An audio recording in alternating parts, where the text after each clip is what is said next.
requesting a pardon? Believe so.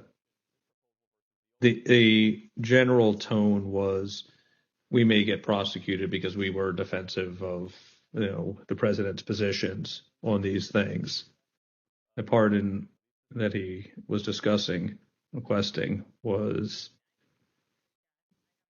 as broad as you could describe. From the beginning, I remember he's from the beginning of time up until today, for any and all things. He mentioned Nixon, and I said Nixon's pardon was never nearly that broad.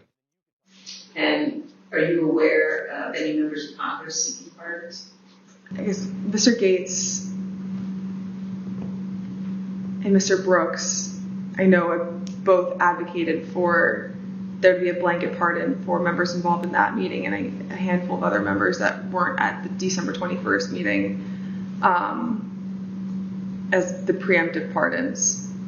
Mr. Gaetz was personally pushing for a pardon, and he was doing so since early December. I'm not sure why. Mr. Gaetz had reached out to me to ask if he could have a meeting with Mr. Meadows about receiving a presidential pardon. Did they all contact you?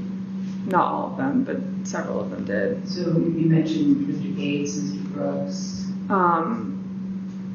Mr. Bakes did. Mr. Jordan talked about congressional pardons, but he never asked me for one.